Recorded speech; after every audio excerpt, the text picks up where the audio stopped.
Okay. So there are two ways of looking at it. That it can be a resource, it does not have to be a regular habit. That is also good. So I find that journaling is a very, very powerful resource for some major things in life. I would say, I hope to write a book on journaling. I already have a title for the book. I have many dreams of books. I don't know how many I'll complete this lifetime. But my theme I use is write it to write it. So write it to write it. So the idea is, I find journaling very valuable for three main things. One is like making big decisions. If we are going to decide, maybe if we are doing one particular service and we want to shift completely to different service, if somebody is going to enter into a relationship formally, somebody is going to do some big decisions in life, maybe move from one place to another place, our mind can keep us indecisive, second guessing ourselves.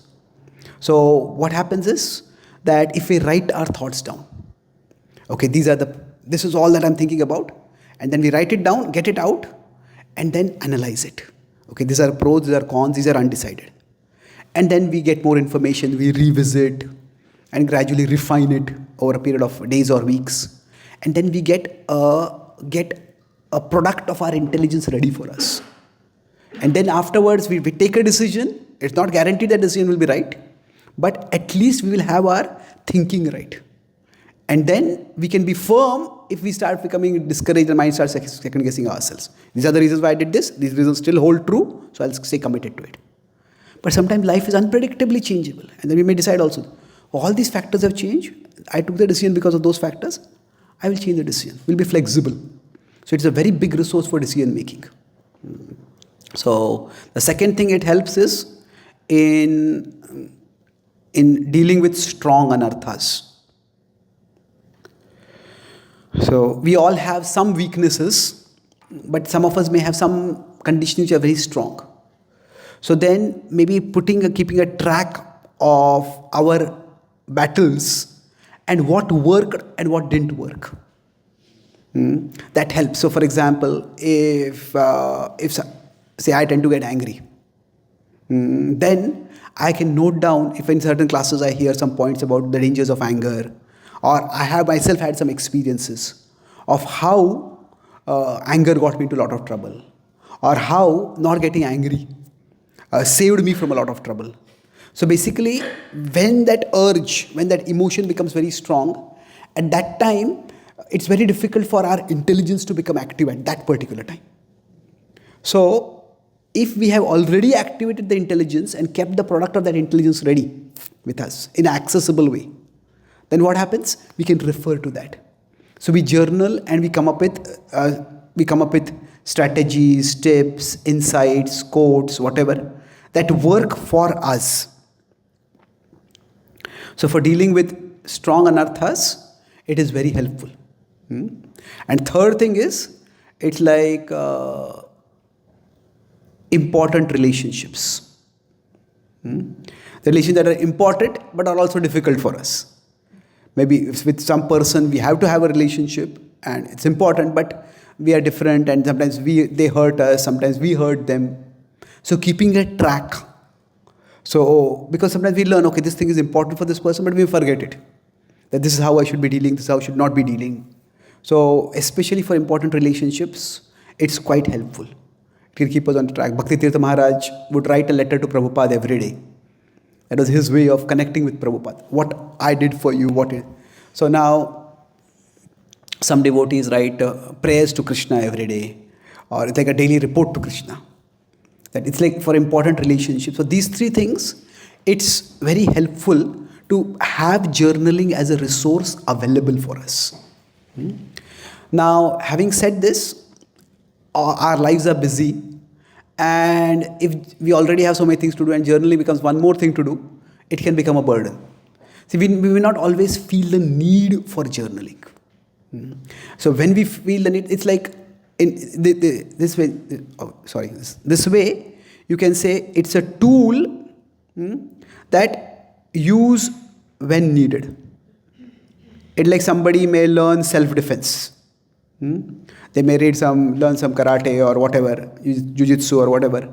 Then it's not that every day they're going to practice it. But they know, okay, this is what I can do for self-defense.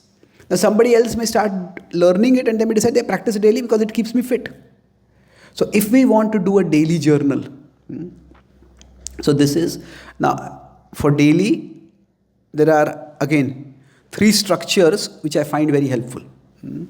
So one of the simplest structures is, I call it the best worst structure.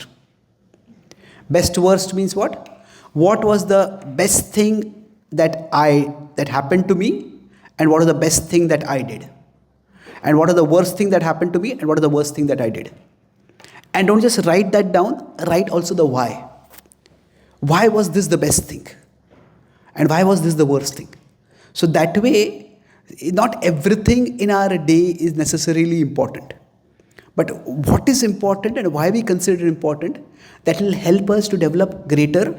So this best worst is helpful for greater self-understanding.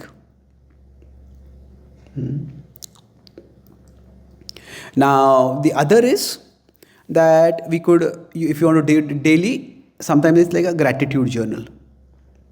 This can overall create positivity. Even people who are not necessarily spiritual also keep a gratitude journal. It's known to, okay, during the day, what did I feel grateful for today?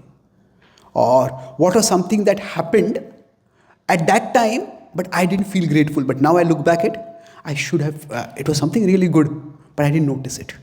So it's both 2-3 things over here. When did I feel the emotion was present and the emotion was not present, when it should have been present. So that way we will become more conscious and we will become more grateful. And gratitude is there are many things in our life to be grateful for, but we live in a culture where we are constantly compared with others. We are already shown so many things in the world that we don't have. So it's difficult to be grateful. So I think gratitude is a very helpful thing to do. And then the same thing you could say in some other areas also. You could say self-improvement. If you want to, here it's more like a tracker, a self-improvement tracker, but more than just the statistics or numbers. We may decide if we want to develop a particular virtue. Maybe we want to develop a habit of reading every day. Then we may read, and after reading, we may spend about 5 to 10 minutes writing about what we read, what struck us in the writing, what was our experience while reading. So it could be with respect to if we want to become gentler in our behavior with others. So what were the times when I felt a little triggered? Did I become gentle at that time? So self-improvement tracker, if you want to do that, that is also helpful. So journal daily. Okay, what do I journal about? Quite often we may not get the ideas and then it becomes a ritual. So some people are of course more spontaneous and creative and they don't need a structure. They'll be able to journal.